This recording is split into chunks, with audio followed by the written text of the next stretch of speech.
Assalomu alaykum hammaga. Bugungi darsimizda sizlar bilan kompyuter oynasini qanday qilib video zapis sifatida yozib olishni o'rganamiz.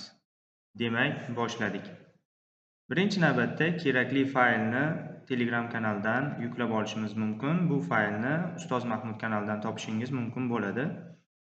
Bizga kerakli ilova bu OCamera deb nomlangan dastur hisoblanadi. Bu ilovani kanaldan yuklab olganimizdan so'ng kompyuterimizga o'rnatib olamiz. Ya'ni yuklab olib, Zapustitni bosamiz.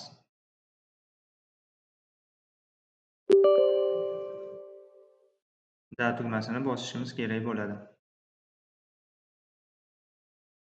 Va xohlasak tilni o'zgartirishimiz mumkin. Ruskiy bu men uchun qulay va o'q tugmasini bosamiz. Chiqqan oynadan "Я принимаю условия согласия" ismini tanlab qo'yamiz va "Далее" tugmasini bosamiz.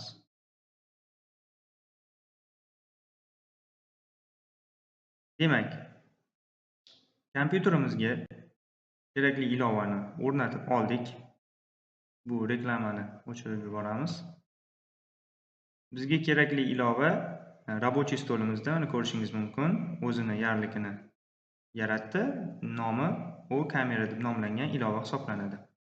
Bu ilovani ochganimizdan so'ng birinchi navbatda nimalarga e'tibor berishimiz kerak bo'ladi? Birinchi navbatda ilovani o'rnatib bo'lganimizdan so'ng o'z mikrofonimizni ulab qo'yishimiz kerak bo'ladi. Bu qismdan mikrofon ulanmasa, demak, ovozlar yozilmaydi. Shu sababli mikrofonni tanlab qo'yishingiz kerak. Ne zapisывать mikrofon tanlangan bo'lsa, uni o'zgartirib qo'yamiz.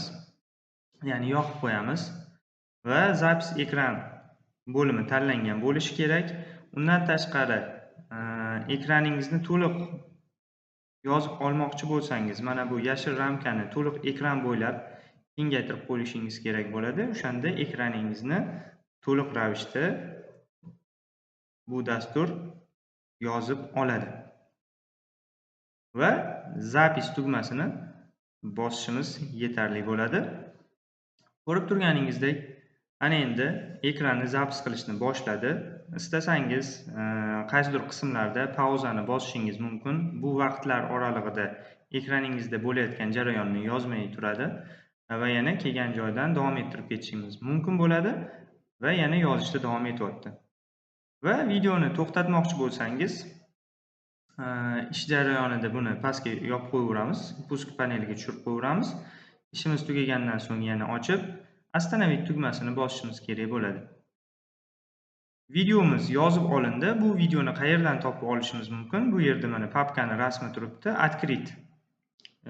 Shuni ustiga bosadigan bo'lsak, yozib olingan videoni kompyuterimizda, ya'ni dokumenti bo'limida OCam deb nomlangan papka yaratib, o'sha papkani ichiga avtomatik tarzda saqlab beradi.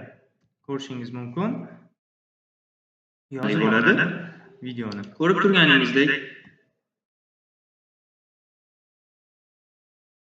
ana endi ekranni qanday qilib zapis qilib olishni ham o'rganib oldingiz. E'tiboringiz uchun rahmat. Salomat bo'ling.